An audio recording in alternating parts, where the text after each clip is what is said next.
The hush fell over the elegant room, thick with unspoken judgment, as a husband raised a glass not to the woman who stood by him, but to the one who would replace her. In that moment, amidst the glittering chandeliers and hushed gasps at the Metropolitan Grand Ballroom, Clara Hayes sat in her wheelchair, watching as her husband, Sterling Owens, wrapped his arm around Bethany Foster, his pregnant mistress. Sterling announced Bethany not just as our company's new creative director, but as the mother of my child and the future I've always dreamed of. Cameras flashed as Sterling looked directly at Clara, his wife of 12 years, with something between pity and disdain. He continued, raising his champagne glass. Sometimes life gives us a second chance at happiness. As tears welled in Clara's eyes, something unexpected happened. She smiled, and that smile sent a chill down Sterling's spine. This story is about more than just a public betrayal. It's about the quiet strength that emerges when everything you thought was true shatters. It's about reclaiming your identity when someone tries to erase it and finding the profound resilience that lies within. Before we dive into the full story of how Clara navigated this shocking moment and the calculated cruelty that led up to it, let me tell you this much: that smile was not surrender. It was the first sign that Sterling Owens had drastically underestimated the woman he married. One wonders, in that frozen moment, what thoughts truly began to form behind her eyes. They were the golden couple, building dreams from steel and glass, unaware of the cracks forming beneath the surface. Before the whispers and the flashing cameras, Clara and Sterling Owens were the architectural world's darlings in Oakwood City. Their modern glass home overlooking the city perfectly reflected their success. He was the charismatic businessman who made deals happen. She was the brilliant architect whose designs won awards and changed skylines. They complemented each other perfectly, a synergy recalled by Brenda Jenkins, Clara's former colleague. Sterling knew how to sell Clara's vision, and Clara knew how to make Sterling's promises reality. But everything changed on a rainy Tuesday in November. The accident at the Harbor View project should have been impossible. Safety protocols were Clara's obsession. Yet, somehow, a temporary platform collapsed while she was inspecting the 14th floor. The fall shattered her spine, explained Dr. Ellis, the neurologist who treated Clara. We initially weren't sure if she would walk again, he confided. After 3 surgeries and months of painful rehabilitation, Clara could manage short distances with walking aids but remained dependent on a wheelchair for daily life. Her once busy schedule of site visits and design meetings shrank to physical therapy appointments and doctor visits. And Sterling, the man who had vowed to stand by her side in sickness and in health, began a subtle but unmistakable withdrawal. To the outside world, Sterling Owens remained the devoted husband. He hired the best specialists, renovated their home for accessibility, and spoke movingly at charity galas about their journey. "My wife has shown incredible courage," he would say, his hand resting protectively on Clara's shoulder. "Her resilience inspires me every day." But behind closed doors, a different reality was emerging, one of cold absences, missed dinners, and growing resentment. One might have wondered, even then, if the man she married was slowly disappearing, replaced by a stranger wearing his face. Isolated in a gilded cage, she started noticing the quiet cruelties, the subtle dismissals that chipped away at her spirit. The Berkeley Foundation's annual fundraiser was in full swing, crystal chandeliers casting a warm glow over Oakwood City's elite. Clara Hayes sat near the edge of the grand ballroom, her wheelchair positioned at a table partially hidden behind a large floral arrangement. From this vantage point, she could observe her husband, Sterling, commanding the room. At 42, he remained strikingly handsome, his salt and pepper hair and tailored tuxedo giving him the distinguished air of success. He moved effortlessly between groups, each laugh and handshake cementing business relationships worth millions. "He certainly knows how to work a room," remarked an older woman who had joined Clara at her table. "Your husband has the mayor eating out of his hand." Clara smiled politely. Sterling's always been good with people. What she didn't say was how she had begun measuring the distance between them, not just the physical space across the ballroom, but the growing emotional chasm that had opened since her accident. They had met 15 years earlier at Eastwood University's architecture program. Clara Hayes, the serious student from a family of engineers, and Sterling Owens, the charismatic scholarship student with big dreams and even bigger ambition. He asked me to review his project. Clara later told her sister Sophia, "It was terrible. All flash, no function. I told him his beautiful tower would collapse in the first strong wind." Instead of being offended, Sterling had laughed and asked her to dinner. "Teach me," he'd said. "I want to learn from the best." Their romance bloomed quickly. Sterling's charm balanced Clara's intensity.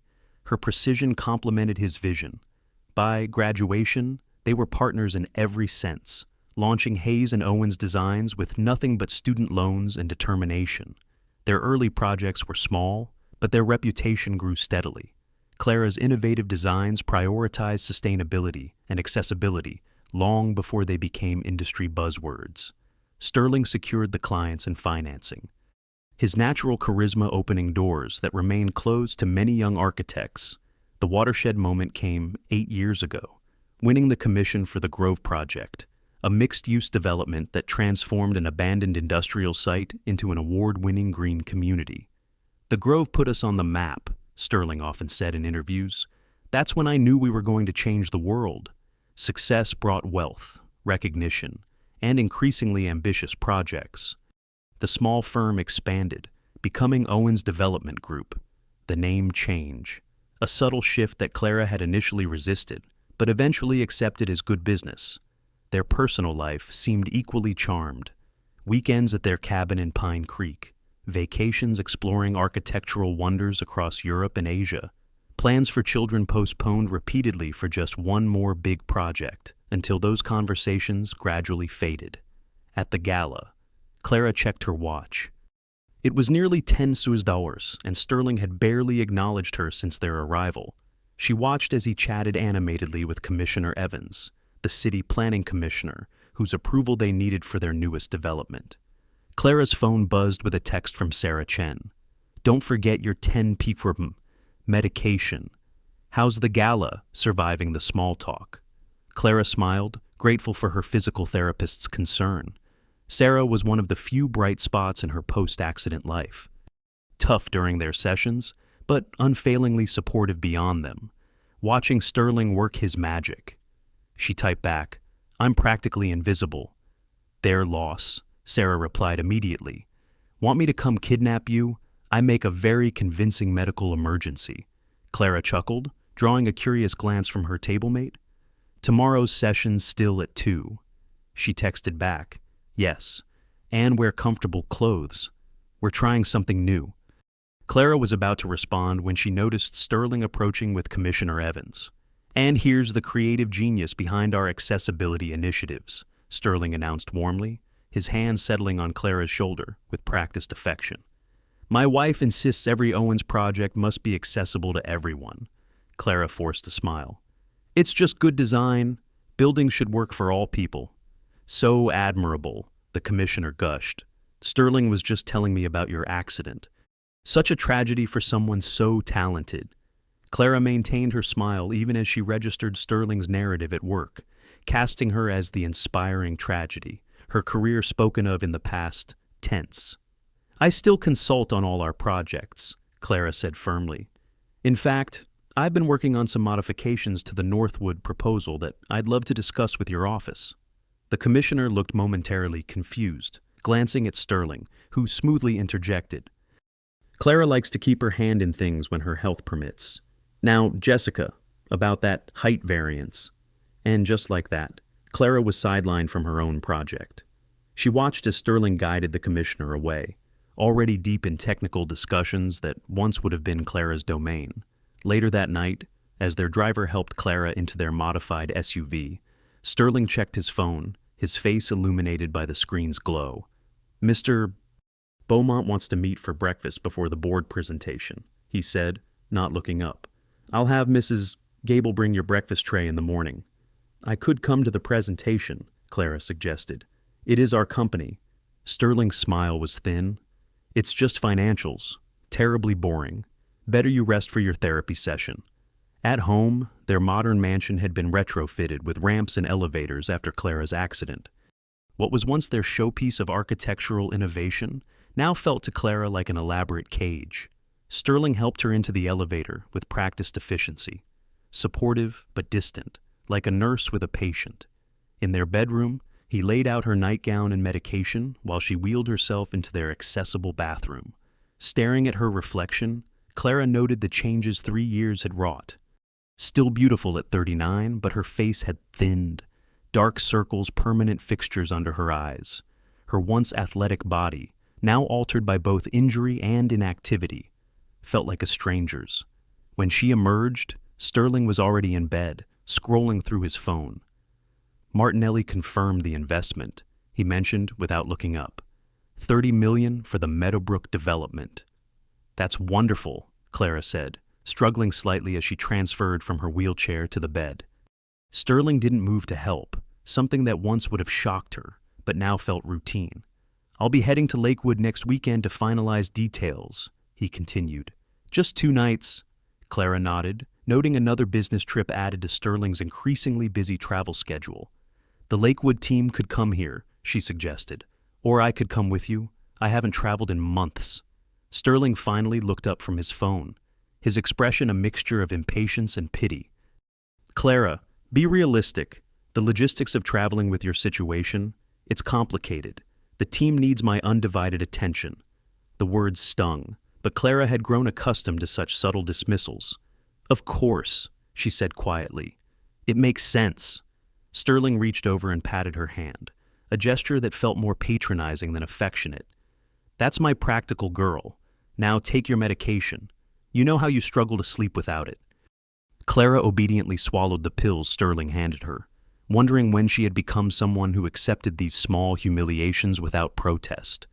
Could she truly be imagining things, seeing problems where none existed? The thought lingered, a quiet question in the back of her mind. As Sterling turned off his light and settled into sleep, Clara lay awake staring at the ceiling. Their bedroom, like their marriage, had been redesigned after her accident. Her adjustable, hospital-grade bed positioned for accessibility, separated from Sterling's premium mattress by a discreet but unbridgeable gap. The next morning, Clara woke to an empty house. Sterling had left early for his meeting with Mr. Beaumont, leaving a handwritten note propped against the coffee pot. Breakfast in fridge. Mrs. Gable comes at 10:00. Remember your pills. Clara crumpled the note, irritated by its presumptive tone. She made her own coffee, stronger than the weak brew Mrs. Gable prepared, and wheeled herself to Sterling's home office. Since her accident, Clara had gradually been excluded from the daily operations of their company. Her architect's license remained active, but her designs were increasingly modified by the firm's growing team. With Sterling's approval, she scanned Sterling's immaculate desk, looking for the Northwood proposal she'd mentioned to Commissioner Evans. Nothing. The computer was password protected, and Clara realized with a jolt that she no longer knew Sterling's password, something that would have been unthinkable 3 years ago. She was about to leave when her phone buzzed with a text from an unknown number. I'm sorry, but you deserve to know the truth about your husband. Clara stared at the message, her heart racing. Attached was a photo that would change everything, Sterling, his arm wrapped intimately around a beautiful younger woman with a visibly pregnant belly, exiting what appeared to be a private medical clinic. The timestamp showed yesterday afternoon when Sterling had claimed to be in meetings preparing for the board presentation. The photograph burned in Clara's mind as she waited for Sterling to return home. The pregnant woman's face was unfamiliar, but the look of tenderness on Sterling's face was one Clara hadn't seen directed at her in years. When Sterling finally arrived that evening, Clara had composed herself, the phone with a damning photograph tucked into her wheelchair pocket. How was the board presentation? She asked casually as he loosened his tie. Successful. We secured the funding for the Northwood expansion. Sterling poured himself a scotch, not offering Clara one as he once would have. How was therapy? Enlightening, Clara replied. Sterling, who was Bethany? The question hung in the air. Sterling's hand paused mid-sip, the only indication that the name meant anything to him. Bethany Foster, he said smoothly after a beat. Our new project manager for Northwood? Why do you ask? Clara held his gaze. Is there something you want to tell me about your relationship with her? Sterling set down his glass with careful precision. She's a talented professional. I'm mentoring?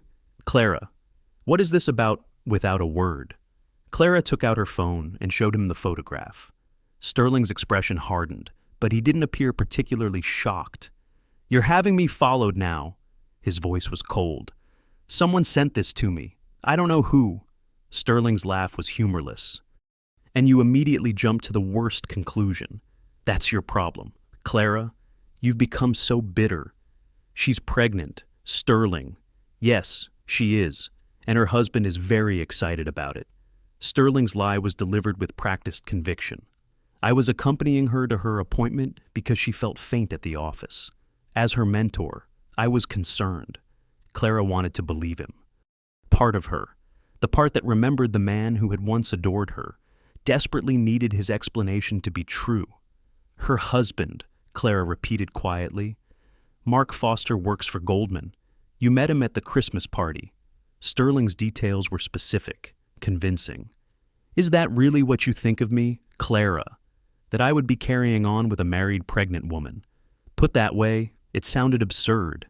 Clara felt doubt creeping in. The person who sent this suggested... Who sent it? Sterling interrupted, suddenly alert. Sounds like someone trying to cause trouble, probably jealous of our success. When Clara admitted she didn't know, Sterling nodded knowingly. Anonymous accusations aren't worth your energy. Now, I need to review some contracts before dinner. As Sterling left the room, Clara felt a familiar disorientation, the sensation that perhaps she was the unreasonable one, seeing problems where none existed. It was a feeling that had grown increasingly common since her accident, but something about Sterling's too perfect explanations nagged at her. That night, she lay awake long after Sterling had fallen asleep, her mind returning to small inconsistencies in his behavior over recent months. The next morning, Clara made a decision. If Sterling was telling the truth, nothing to worry about. But if he wasn't, Mrs. Gable, she called to their housekeeper. I'd like to do some online shopping this afternoon. Could you help me set up my laptop in Sterling's office? The light is better there. Once alone in Sterling's office, Clara moved quickly. First, she positioned a small wireless camera she had ordered weeks ago for security purposes, hiding it among the books on Sterling's shelf. Then, she began searching through his desk drawers. Most contained ordinary business documents, but in the back of the bottom drawer, she found a small key she didn't recognize. Pocketing it, she continued her search until Mrs. Gable called her for lunch. Over the next week, Clara established a new routine. Each day, while Sterling was at work, she reviewed the footage from the hidden camera, searching for anything unusual. Most evenings, Sterling spent a few hours in his office reviewing documents or making calls. Nothing suspicious. Then came Tuesday night. Sterling entered his office at his usual time, but locked the door, something he rarely did. Clara watched the live feed on her tablet as he made a call, his voice too low to hear clearly, but his expression was unmistakably intimate, his smile private. After the call, Sterling unlocked his desk with the small key Clara had discovered, the same drawer that had appeared empty during her search. He removed what looked like a small black book and made several notes before returning it and relocking the drawer. The next day, while Sterling was at a construction site, Clara used the key she had found. The black book was a separate ledger documenting transfers to offshore accounts not mentioned in any of their joint financial statements. Large sums, hundreds of thousands of dollars, moving to numbered accounts in the Cayman Islands. More disturbing were the notes in the margins: B apartment deposit, B car, B medical, Bethany. Clara photographed every page before returning the book exactly as she had found it. That same afternoon, she called Brenda Jenkins, her former colleague from their early days at Hayes & Owens Designs. Clara, it's been ages. Brenda sounded genuinely pleased to hear from her. How are you doing? Managing, Clara replied. Brenda, I need to ask you something confidentially. Do you know anything about a project manager named Bethany Foster? A pause. Bethany young, stunning, always dressed impeccably, about 30. That sounds right. She's been at Owens for about a year now. Rising star. Brenda hesitated. Clara, there's been talk about Sterling. He seems particularly invested in her career. Late meetings, private lunches. The office gossip machine works overtime whenever they're together. Brenda sighed. I didn't want to say anything without evidence. After everything you've been through, Clara's suspicions crystallized into certainty. Thank you for being honest.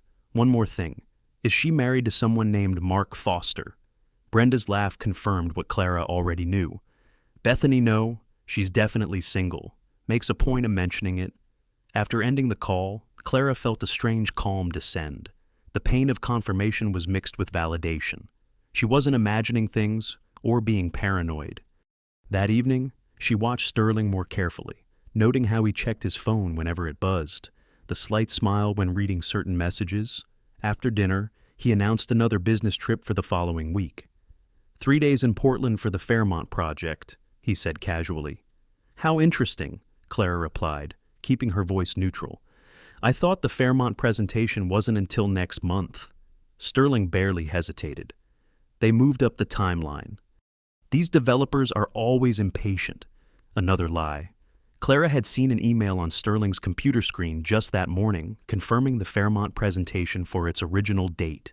After Sterling retired to his office, Clara wheeled herself to the guest room and opened her laptop. It was time to be methodical. She created a secure document and began listing everything she knew for certain. Sterling was lying about Bethany's marital status.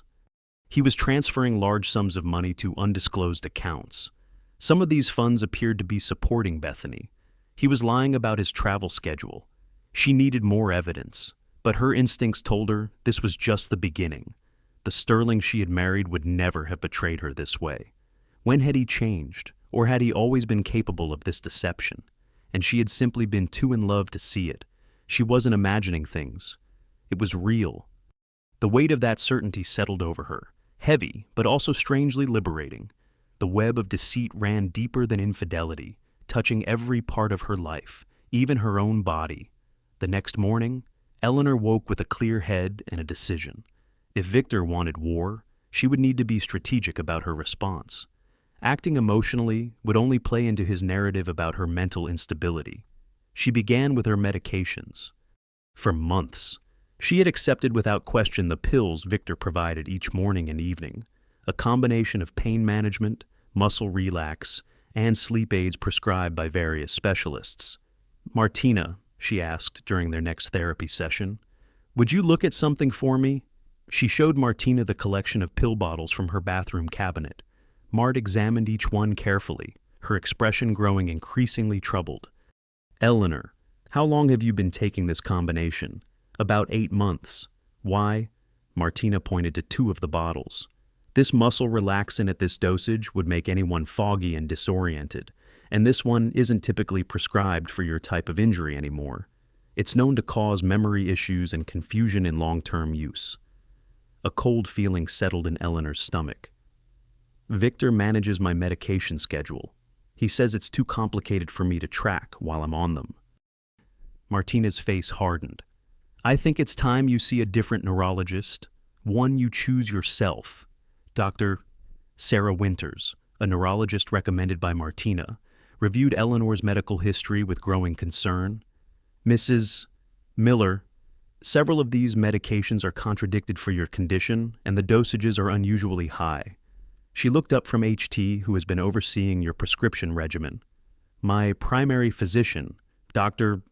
Chris, Eleanor replied. He works closely with my husband, Dr. Winters frowned. I see multiple prescriptions from different specialists, but limited consultation between them. She hesitated.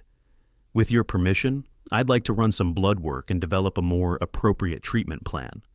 The test results confirmed Dr. Winters' suspicions. Eleanor's blood showed higher levels of certain medications than prescribed, suggesting someone had been increasing her dosages without medical authorization. This combination would cause fatigue, confusion, and memory issues, Dr. Winters explained gently. It may have even been hindering your physical recovery. With the doctor's guidance, Eleanor began carefully tapering off the unnecessary medications. The process was uncomfortable, but within 2 weeks, she noticed significant differences. Her mind felt sharper, her energy improved, and most tellingly, her physical therapy sessions showed measurable progress. "You've advanced more in the past 10 days than in the previous 3 months," Martina noted during a particularly successful session. Meanwhile, Eleanor continued building her case against Victor, now with a clearer mind and renewed purpose. She hired a private investigator recommended by Dr. Winters, who had unfortunately seen similar cases of medical manipulation in her practice. The investigator, Clara Jenkins, was efficient and discreet. Within days, she provided Eleanor with a comprehensive timeline of Victor's relationship with Olivia Rhodes, including evidence they had been involved for over 16 months, predating Eleanor's accident. "They met at a development conference in Chicago," Clara explained, showing Eleanor photographs from the event. "According to my sources, she was hired at Miller Development less than a month later." Eleanor stared at the images of Victor and Olivia at a hotel bar, his hand resting possessively on her lower back. The timestamp showed February of last year, 3 months before her accident. "There's something else you should know," Clara continued, hesitation in her voice. "I looked into the inspection records for the construction site where your accident occurred, and the temporary platform that collapsed had been flagged for reinforcement the previous week. The work order was signed off as completed, but there's no record of the actual repairs being done." Eleanor frowned. "That happens sometimes on busy sites. Documentation gets ahead of the actual work." "True," Clara agreed, "but the signature on the completion form, it belongs to Victor Miller." Eleanor's blood ran cold. "Are you suggesting Victor knew the platform was unsafe when I visited the site?" Clara chose her words carefully. "I'm saying the timing is concerning. The accident happened 3 weeks after Miss Rhodes was hired on a site that Victor had personally signed off as safe. Despite documented structural concerns, the implication was almost too monstrous to contemplate. Eleanor had always assumed her fall was a tragic accident. The idea that Victor might have knowingly allowed her to use unsafe equipment was unthinkable. Yet, as she reviewed the evidence Clara had gathered, disturbing patterns emerged. After her accident, Victor had taken control of her medical care with surprising efficiency. He had insisted on specific doctors, managed all her medications, and gradually isolated her from colleagues and friends. "It's too much for you right now," he would say whenever she mentioned visiting the office or attending industry events. "Focus on your recovery." Eleanor reached out to Diana again, this time with more specific questions about her attempted return to work 6 months after the accident. "I always thought it was strange," Diana admitted. "You were scheduled to come back part-time. Your office was ready. And then, suddenly, Victor announced you'd had a setback and needed more time." "I don't remember any setback," Eleanor said slowly. "Victor told me the accessibility accommodations weren't ready yet." Diana's silence spoke volumes. "Eleanor, the accommodations were completed 2 weeks ahead of schedule. I oversaw them myself." The picture becoming clearer was deeply disturbing. Victor hadn't just been unfaithful, he had been systematically undermining Eleanor's recovery and independence while creating a narrative of her being too disabled and mentally unstable to function professionally. With Martina's help, Eleanor connected with a rehabilitation specialist who designed an intensive therapy program away from Victor's watchful eye 3 times a week. While Victor believed she was attending art therapy sessions suggested by him and supposedly supervised by a therapist who was actually Martina's cousin, Eleanor was actually working to rebuild her strength and mobility. Progress was slow, but steady as the unnecessary medications left her system. Eleanor found she could stand for longer periods and even take several steps with just a cane, achievements Victor had repeatedly told her were unlikely given her condition. He was never at the doctor appointments. Was he? Eleanor asked Martina one day. The ones where they supposedly told him my prognosis was poor. Martina shook her head. I reviewed your complete medical records. Several specialists noted good potential for significant recovery with aggressive physical therapy. Therapy. Victor repeatedly canceled or rescheduled. How could one person inflict so much calculated cruelty on another? The question echoed in the newfound clarity of her mind. The stage was set for her humiliation, but she would turn it into the platform for his downfall. Armed with this knowledge, Clara contacted Mr. Castillo, an attorney specializing in elder abuse and financial fraud. Though she wasn't elderly, Raphael explained that many of the same legal protections applied to disabled individuals being exploited by caregivers or family members. What you're describing is a textbook case of medical gaslighting and financial exploitation, Mr. Castillo explained during their confidential meeting. The medication manipulation alone is potentially criminal. I need to be careful, Clara explained. Sterling has significant resources and connections, and he's been documenting my supposed mental instability to use against me. Mr. Castillo nodded grimly. Then we document everything and prepare for the right moment. Most importantly, we ensure your physical safety while we build the case. Safety had become a genuine concern. As Clara reduced her medication and became more clear-headed, Sterling's behavior grew increasingly controlling. He installed a security system that sent him alerts when exterior doors opened. He began checking her pill bottles to ensure she was compliant with her medication regimen, forcing Clara to develop elaborate systems to maintain her deception. Through Detective Riley's investigation, Clara discovered something even more alarming. Sterling had consulted with a lawyer specializing in conservatorships for mentally incapacitated adults. He's laying groundwork to take legal control of your affairs, Mr. Castillo warned when Clara shared this information. We need to accelerate our timeline. Clara agreed, but insisted they be thorough. I want him exposed completely, not just the affair, but everything. The financial fraud, the medical manipulation, and possibly his role in my accident. The final piece fell into place when Detective Riley located Kevin Murphy, a former security guard from the construction site where Clara's accident occurred, initially reluctant to speak. Kevin finally agreed to meet Clara at Mr. Castillo's office. I wasn't supposed to be there that day, Kevin explained nervously. I switched shifts with another guard. That's why he came to me afterward. Clara prompted. Your husband. 2 days after your accident, he asked me to delete specific footage from the security server. Kevin couldn't meet Clara's eyes.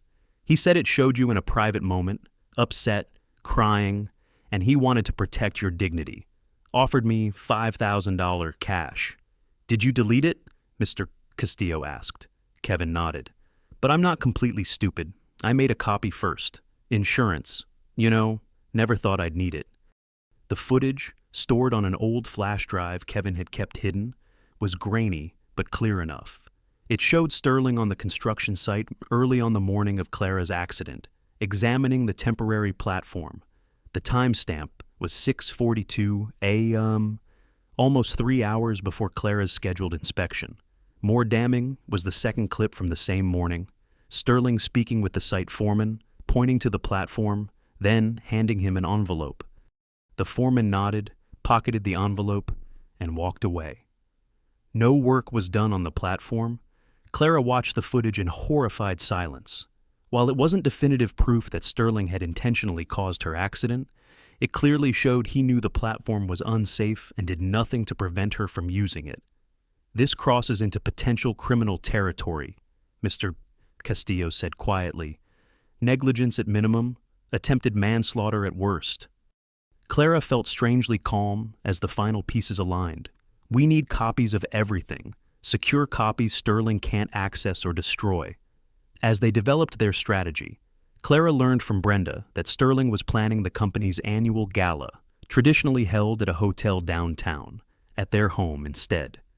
He says, "It's to make it easier for you to attend," Brenda explained, doubt evident in her voice. Clara immediately recognized the opportunity this presented. When exactly is this happening? 6 weeks from Saturday? Sterling's being very hands-on with the planning.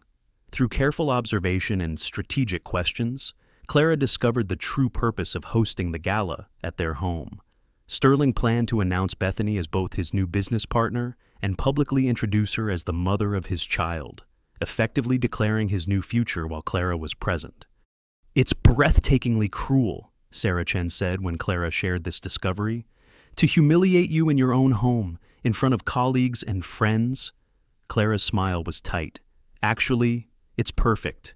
He's creating exactly the stage I need. With the gala 3 weeks away, Clara moved into high gear, coordinating with her growing team of allies. Mr.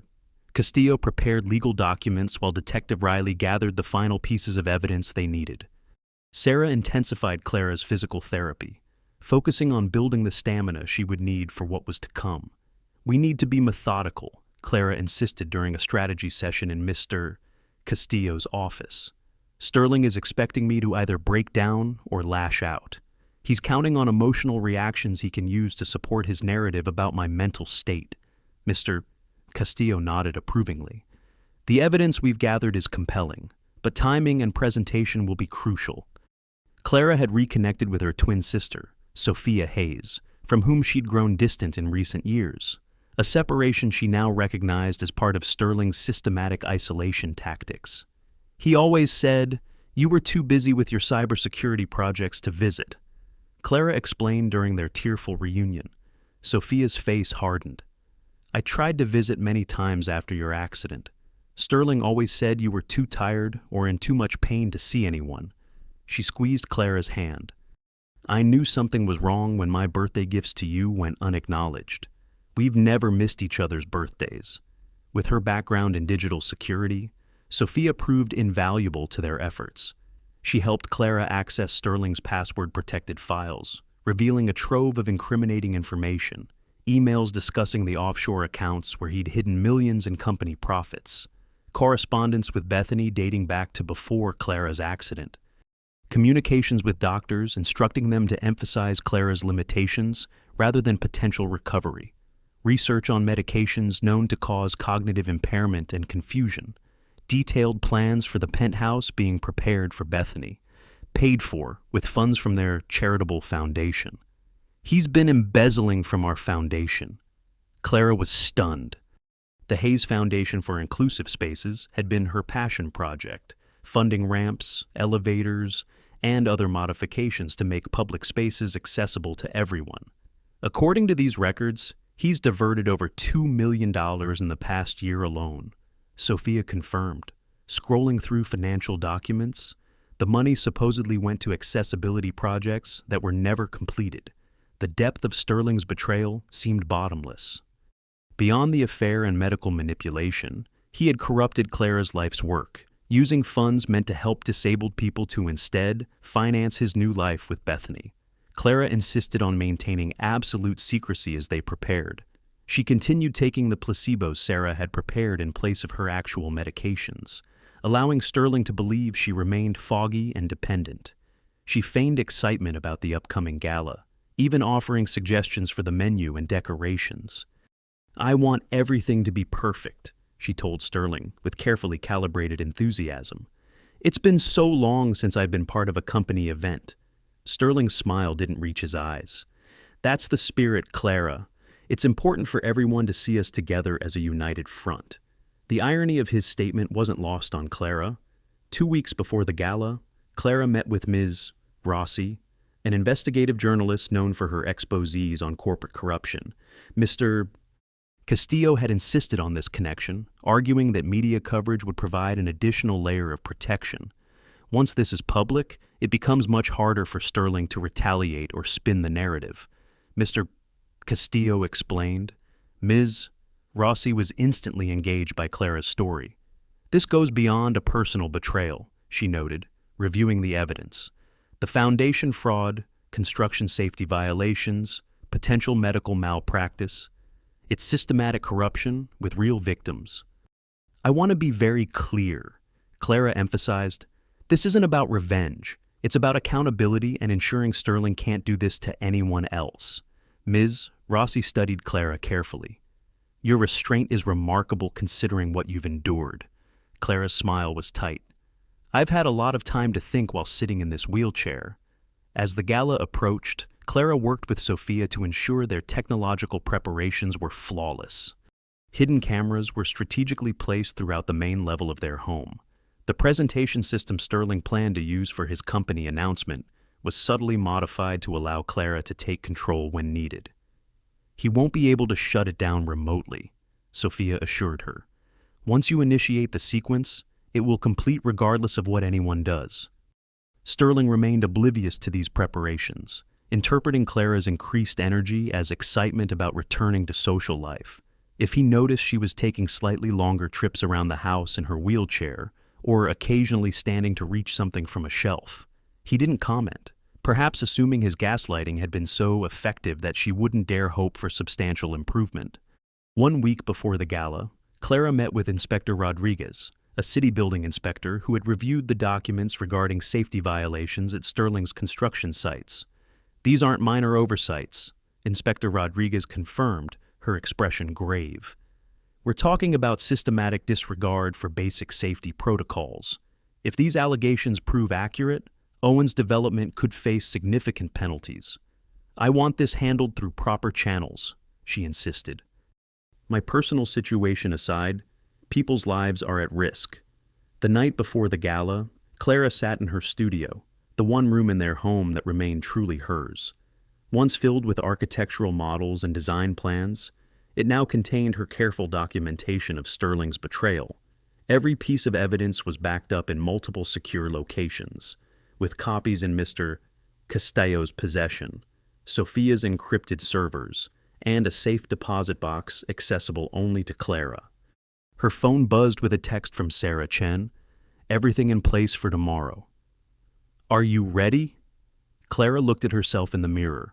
The woman who stared back was no longer the broken, confused person Sterling had cultivated. Her eyes were clear, her posture straight. Even while seated in her wheelchair, the unnecessary medications had cleared from her system, and intensive physical therapy had restored more function than Sterling believed possible. "Ready," she texted back, then added, he had no idea what was coming. Section 8. That night, Sterling was unusually attentive, bringing Clara a cup of her favorite tea as she prepared for bed. "Big day tomorrow," he said with a smile that didn't reach his eyes. "Are you excited to see everyone?" Clara took the tea, noting the familiar slight bitterness that suggested he had added her medication directly to the drink, something he had started doing recently when he suspected she might be skipping doses. "Very excited," she replied, pretending to sip while actually letting the liquid fall into the potted plant beside her bed, a trick she had perfected over weeks. "It feels like the beginning of something new." Sterling's smile widened. "That's exactly right, a new chapter." If he noticed the double meaning in their exchange, he gave no indication. As he turned to leave, Clara called after him softly. "Sterling, do you remember what you said to me the day you proposed about why you love me?" He paused, momentarily thrown by the sentimentality of the question. "I said many things that day. You said you loved my mind, that I was the smartest person you'd ever met." Clara's smile was gentle. "I've been thinking about that lately." Sterling's expression flickered with something, perhaps a moment of genuine regret, before his mask of attentive husband returned. "Get some rest. Clara, tomorrow is an important day." As the door closed behind him, Clara whispered to the empty room, "Yes, it certainly is." The day of the gala arrived with perfect weather, a crisp autumn evening showing their modernist glass home to its best advantage. Professional decorators had transformed the main floor into an elegant venue with floral arrangements, subtle lighting, and a small stage area where Sterling would deliver his announcements. Clara spent the morning in careful preparation. She selected a midnight blue gown she had worn to a charity event 3 years earlier, the last major function she had attended before her accident. Sterling had always said it was his favorite, though he raised an eyebrow when she requested Mrs. Gable help her into it. "Are you sure that's appropriate?" he asked, glancing at her wheelchair. The styling team brought several options that would be more accommodating. "I want to wear something that reminds everyone of who I was, who I am," Clara replied with a serene smile. "Don't worry. Mrs. Gable modified it perfectly." By 6, Osber's staff were making final preparations as Clara positioned herself in the salon, adjoining the main reception area. From this vantage point, she could observe without being immediately visible to arriving guests. Sterling was in his element, moving confidently through the space, directing caterers and checking lighting. He wore a new tuxedo that Clara had never seen, another small betrayal added to the mountain of larger ones. "Are we confirmed for 8:30? She overheard him asking his assistant. "Yes, Mr. Owens." The car is picking up Miss Foster at 8:15. All board members and key investors have confirmed attendance. Sterling nodded, satisfaction evident in his expression. Perfect. Make sure Clara's wheelchair is positioned near the back once guests arrive, visible enough for appearance's sake, but not centrally located. The casual cruelty of his instruction confirmed what Clara already knew. Tonight was designed to sideline her, while Sterling claimed his new future. Guests began arriving at 7:00. Clara watched as Sterling greeted each one warmly, playing the role of successful businessman and devoted husband. When he eventually wheeled her out to join the reception, his hand rested possessively on her shoulder as he guided her through carefully scripted interactions. Clara has been so looking forward to seeing everyone, he would say, patting her hand. Haven't you, dear? Clara played her part perfectly, present but subdued, smiling appreciatively as colleagues and business associates told her how well she looked. As Sterling had instructed, staff eventually positioned her wheelchair in a corner of the main room, partially obscured by a large floral arrangement. By 8:30, the gala was in full swing. Nearly 200 guests filled their home, board members, investors, city officials, and prominent members of the architectural community. Clara noticed several key figures with whom Sterling had been cultivating relationships: Mayor Harrison, Commissioner Evans, and Mr. Beaumont, the venture capitalist whose investment had expanded Owens' development into 3 new states. At precisely 8:40, a sleek black car pulled up outside. Clara watched through the window as Sterling stepped out to personally greet Bethany, resplendent in a form-fitting gold gown that accentuated her pregnant belly. He kissed her cheek with familiar intimacy, his hand lingering on her waist as he guided her inside. The room subtly quieted as they entered, guests noticing the pregnant newcomer and the proprietary way Sterling introduced her to key contacts. Clara observed the quick, uncomfortable glances cast in her direction, people connecting the dots and realizing something significant was unfolding. At 9:00, Sterling clinked his glass for attention, moving to the small stage area where a projection screen displayed the Owens Development logo. Friends, colleagues, esteemed partners, he began, his voice carrying confidently across the hushed room. Thank you for joining us in our home for this special evening. Clara noted his deliberate use of our home, maintaining the facade of their marriage, even as he prepared to dismantle it publicly. Owens' development has always been about vision, Sterling continued, about seeing possibilities where others see only obstacles. Tonight, I'm excited to share our newest vision, one that will transform not just our skylines, but our company itself. The screen behind him shifted to renderings of an ambitious new development, the Horizon, a mixed-use community featuring striking modern towers surrounded by green space. The Horizon represents our future, Sterling declared, expertly building enthusiasm with each practiced phrase, a future that embraces innovation, sustainability, and new leadership. He gestured toward Bethany, inviting her to join him on stage. It's my pleasure to introduce Bethany Foster, who joins Owens Development as our new creative director and my partner in bringing the Horizon to life. Applause filled the room, though Clara noticed many guests looking uncomfortable, their eyes darting between Sterling, Bethany, and Clara's wheelchair in the corner. Sterling placed his arm around Bethany's waist, his smile broadening. Bethany brings fresh perspective and brilliant design sensibility to our team. Her vision for accessible, sustainable communities aligns perfectly with Owens Development's future direction. The irony was staggering, Sterling appropriating Clara's lifelong commitment to accessibility as a selling point for his new partner.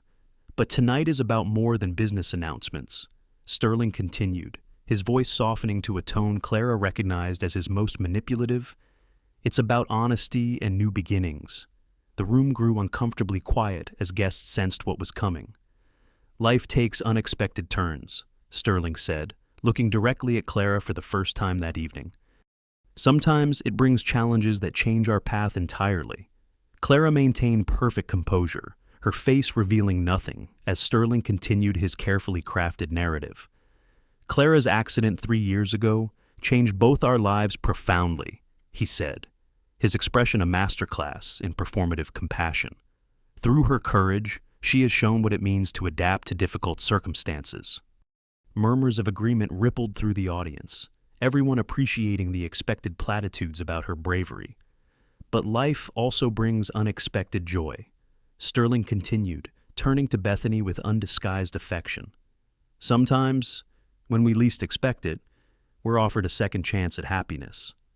With theatrical timing, Sterling took Bethany's hand and placed it over her pregnant belly. Bethany and I are expecting a child together in 3 months, a son who represents the future I've always dreamed of. The room erupted in confused reactions, gasps, muttered conversations, and uncomfortable shuffling. All eyes turned to Clara, expectantly waiting for the breakdown Sterling had anticipated. Instead, Clara smiled and began slowly wheeling herself toward the stage. "Clara," Sterling said, warning in his voice as she approached, "perhaps you should—" "I'd like to say something, if I may." Clara interrupted, her voice clear and strong, not the timid tone Sterling had grown accustomed to. After such a significant announcement, Sterling's face flickered with uncertainty, but refusing her would appear callous in front of so many witnesses. "Of course," he said tightly, offering her the microphone with obvious reluctance. Clara positioned her wheelchair center stage between Sterling and Bethany. She took the microphone and surveyed the room. Friends, colleagues, people who had known her for years, but had accepted Sterling's narrative about her decline without question. "First, I want to congratulate Sterling and Bethany," she began calmly. "A child is always a blessing, regardless of the circumstances of its conception." Bethany flushed, looking uncomfortably at Sterling, who maintained a rigid smile. "I've known about their relationship for some time," Clara continued, causing another ripple of murmurs through the crowd. "Just as I've known about the penthouse Sterling purchased for them in the Pinnacle Tower, using funds from our charitable foundation." Sterling stepped forward, his hand reaching for the microphone. "Clara, you're upset. Let's not—" "I'm not upset, Sterling. I'm finally clear-headed." Clara turned to address the audience directly. "Clear-headed because I've spent the past 2 months weaning myself off the unnecessary medications Sterling has been giving me. Medications that kept me confused, weak, and dependent." The room fell completely silent. "You see, Sterling didn't just betray me with an affair," Clara explained, her voice steady. "He systematically undermined my recovery from the very beginning." With practiced precision, Clara activated the remote control hidden in her hand. The screen behind them switched from the horizon renderings to medical records detailing her prescription regimen. "These are my actual medical records," she explained as the documents displayed. "And these," the screen split to show a second set of records, "are the modified versions Sterling provided to my care team, increasing dosages and adding medications known to cause cognitive impairment." Sterling's face drained of color. "This is exactly what I was concerned about," he said loudly, attempting to regain control. "Clara has been experiencing paranoid delusions. Her doctors have been monitoring—" "My doctors?" Clara interrupted. "You mean the specialists you carefully selected and met with privately before my appointments, the ones who received specific instructions about emphasizing my limitations rather than potential recovery." The screen changed again, now showing emails between Sterling and various medical professionals, his instructions highlighted in damning detail. Clara continued methodically, her voice remaining calm. But the medication manipulation was just one part of a larger plan. Sterling needed control of our finances without my involvement. The projection shifted to financial records showing the offshore accounts, property purchases, and foundation fund transfers Sterling had concealed. Over the past 2 years, Sterling has diverted more than $8 million from our company and charitable foundation, Clara explained, money that was meant to fund accessibility projects, but instead financed his new life with Bethany, including the penthouse and the $200,000 Mercedes parked in her garage. Mr. Beaumont stood up from his seat. "Sterling, is this accurate foundation funds used for personal expenses?" Before Sterling could respond, Clara continued her methodical exposure. "Perhaps most disturbing was discovering Sterling's role in my accident 3 years ago." The screen changed to show the security footage Kevin Murphy had provided. Sterling examining the unsafe platform, then paying the foreman to ignore it, just hours before Clara's fall. This footage was deleted from the construction site's security system 2 days after my accident, Clara explained. Fortunately, a conscientious security guard made a backup. Sterling finally broke, lunging toward Clara. Enough. You have no idea what you're talking about. You're confused, delusional. Several guests moved forward to restrain him, shocked by his aggressive movement toward his disabled wife. I'm not confused, Sterling, Clara replied calmly. Not anymore. Then, in the moment she had been preparing for weeks, Clara engaged the brake on her wheelchair, placed her hands on the armrests, and slowly, deliberately stood up. A collective gasp filled the room as Clara rose to her full height, steadied herself, and took a single step forward, then another. Reaching into the small bag attached to her wheelchair, she removed a folding cane and extended it. Thanks to proper medical care and intensive physical therapy, she said, standing tall before the stunned audience, I've gained significantly more function than Sterling wanted anyone to know was possible. Sterling's face contorted with rage and disbelief. And this is a performance, he sputtered. She can barely. I can walk with assistance, Clara corrected him. I can stand for 20 minutes. I can think clearly. All things you worked very hard to prevent. Sterling. She turned back to the audience. I'm not sharing this tonight out of vengeance, but accountability. Sterling's actions harmed not just me, but everyone who believed in our company's mission and donated to our foundation. Mayor Harrison stepped forward. Mrs. Hayes, these are serious allegations. If they're accurate, every document I've shown has been verified, Clara confirmed, and I've provided complete copies to the district attorney's office, the state medical board, and the Securities and Exchange Commission. As if on cue, the front door opened to admit several individuals in suits, representatives from law enforcement and regulatory agencies who had been waiting for Clara's signal. Mr. Owens, announced a stern-faced woman who identified herself as Special Agent Larson from the FBI's Financial Crimes Division. We need to speak with you regarding allegations of wire fraud, embezzlement, and misappropriation of charitable funds. The gala dissolved into chaos as guests began hurriedly departing. Investors made urgent phone calls, and Sterling was escorted to a private room for preliminary questioning. Through it all, Clara remained standing, supported by her cane, accepting the stunned congratulations and apologies of colleagues who had believed Sterling's narrative about her condition. Bethany, pale and shaken, approached Clara after Sterling was taken away. I didn't know, she said quietly, about the medications, the accident. He told me your condition was largely psychological, that you refused treatment. Clara regarded her calmly. What will you do now? Bethany placed a protective hand over her belly. I don't know. Everything I thought I knew. My issue isn't with you or your child, Clara said with genuine compassion. Sterling is the architect of his own downfall. As the last guest departed and investigators continued gathering evidence from Sterling's home office, Clara finally returned to her wheelchair, not from inability to stand longer, but from the simple fatigue of an emotionally exhausting evening. Sarah Chen appeared at her side, having waited outside until the confrontation was complete. You were magnificent, she said, squeezing Clara's shoulder. Clara looked around the empty room at the remnants of the gala that was supposed to be her public humiliation, but had instead become Sterling's downfall. It's strange, she mused quietly. I spent 3 years feeling trapped in this chair while Sterling walked free. Now I can stand, and he's the one whose freedom is in jeopardy. Poetic justice, Sarah replied with satisfaction. Clara shook her head. Not justice, not yet. It's a start.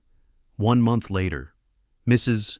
Hayes, thank you for agreeing to this interview, Ms. Rossi said, adjusting her chair as the camera crew made final lighting adjustments in Clara's studio, now transformed into a bright, creative space once again filled with architectural models and design plans. Clara sat in a comfortable armchair rather than her wheelchair, though her cane rested visibly against the side table. I think it's important to share this story, she replied. Not for my sake, but for anyone who might be experiencing something similar. Ms. Rossi nodded. Your case has certainly sparked important conversations about gaslighting, medical manipulation, and financial exploitation within marriages.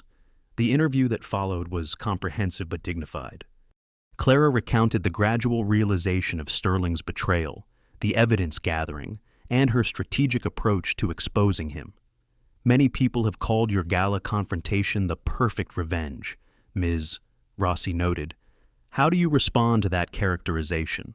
Clara considered the question carefully. It wasn't about revenge. It was about truth and accountability. Sterling didn't just betray me personally. He violated his professional obligations, endangered workers through safety violations, and misappropriated charitable funds meant to help disabled people. And yet the personal betrayal was profound. Ms. Rossi pressed gently. Yes, Clara acknowledged. Finding out your spouse has manipulated your medical care to maintain control.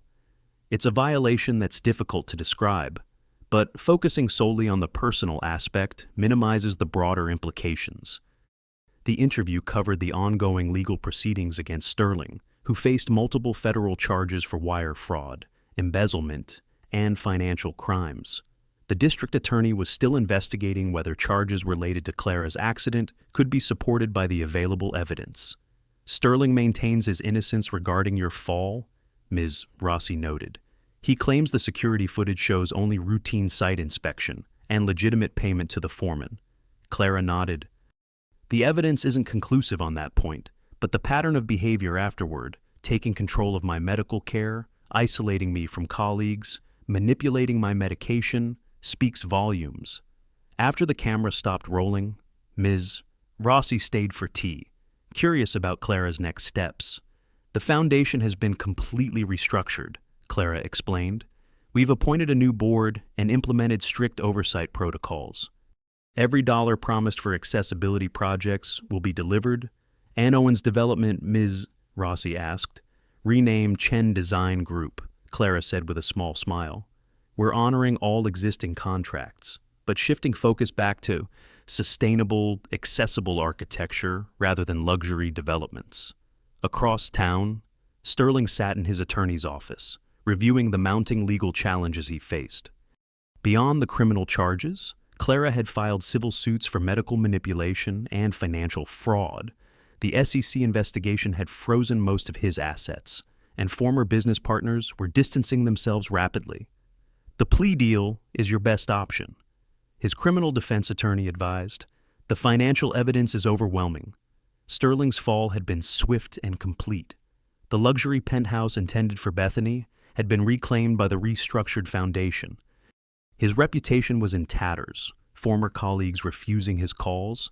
Even his parents had expressed their disappointment and shame after watching Ms. Rossi's investigative report detailing his actions. Bethany had severed ties completely after learning the full extent of his manipulation, cooperating with investigators in exchange for immunity. She had returned to her hometown in Oregon, determined to raise her child away from the scandal Sterling had created. Meanwhile, Clara focused on rebuilding not just her life, but her contributions to architecture and accessibility. With Sarah's continued support, her physical recovery progressed steadily. Though she still used her wheelchair for longer outings, she could now walk with a cane for substantial periods, and her doctors were increasingly optimistic about continued improvement. The human body is remarkably resilient when given proper support, Dr. Adams told her during a follow-up appointment, as is the human spirit. Evidently, 3 months later, the Chen Design Group's first major project under Clara's renewed leadership was unveiled to significant industry acclaim.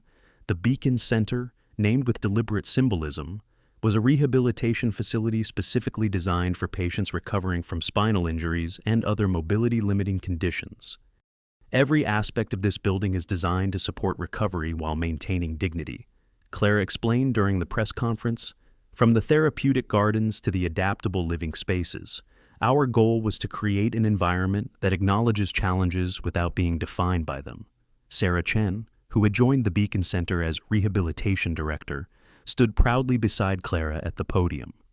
Their friendship had evolved into a professional partnership that leveraged both women's expertise. The center was funded largely by assets recovered from Sterling's fraudulent activities, a fact that gave Clara particular satisfaction. What he had intended to use for luxury and deception was now serving those most in need of support and rehabilitation. Clara had also reconnected with her sister Sophia, who had moved back to Oakwood City to be closer. The twins were making up for lost time, rebuilding the close relationship Sterling had systematically undermined. "He always scheduled something important whenever you planned to visit," Clara recalled during one of their weekly dinners. "I can't believe I didn't see the pattern." Sophia squeezed her hand. "Manipulation works because it's subtle. He isolated you gradually, always with seemingly reasonable justifications." With Sophia's encouragement, Clara had begun writing a book about her experience, hoping to help others recognize the warning signs of gaslighting and financial exploitation. The drafts were painfully honest, detailing both Sterling's tactics and her own gradual surrender of autonomy. "It's the small concessions that are most dangerous," she wrote. "Each one makes the next slightly easier to accept, until one day you find yourself living someone else's version of your life." 6 months later, Sterling's legal proceedings concluded with a plea agreement that included significant prison time, financial restitution, and the permanent surrender of his architectural and development licenses. The evidence of his financial crimes had been too overwhelming to contest effectively.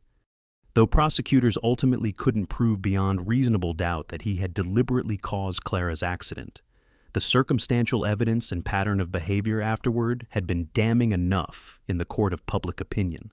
At Sterling's sentencing hearing, Clara delivered a victim impact statement that resonated far beyond the courtroom, as it was reported in architectural journals and mainstream media alike. "Sterling Owens didn't just betray his wife," she stated clearly.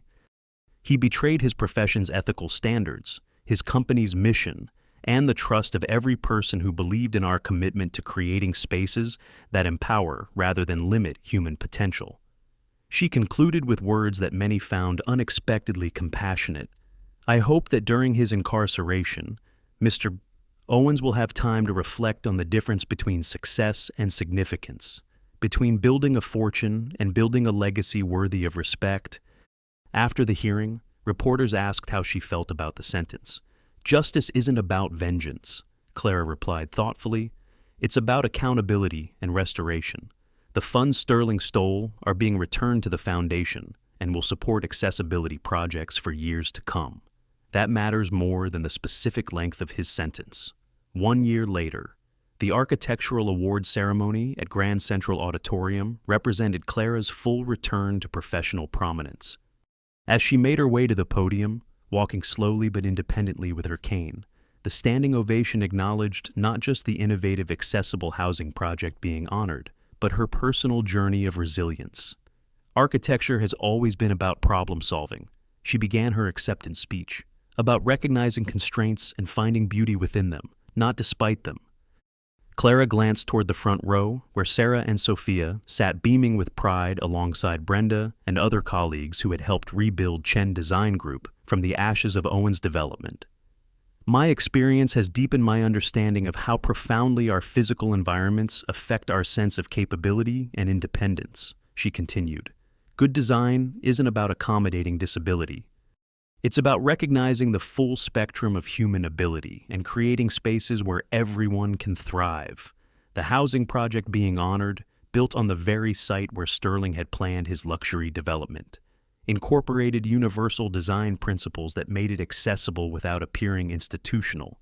More significantly, it included a training center where disabled architects and designers could develop their skills. "The Clara Hayes Scholarship for Inclusive Design," she announced during her speech, "will ensure that our profession continues to benefit from diverse perspectives, including those who navigate the world differently because of disability." After the ceremony, Clara visited Sterling in prison, not for reconciliation, but for closure. He had requested the meeting several times, and she had finally decided it was time. Sterling had aged visibly in the years since his conviction. The confident, charismatic man who had commanded rooms was diminished in his prison uniform, his carefully maintained appearance now marked by premature lines and gray hair. "Thank you for coming," he said as they sat across from each other in the visiting room. "I wasn't sure you would." "Neither was I," Clara admitted.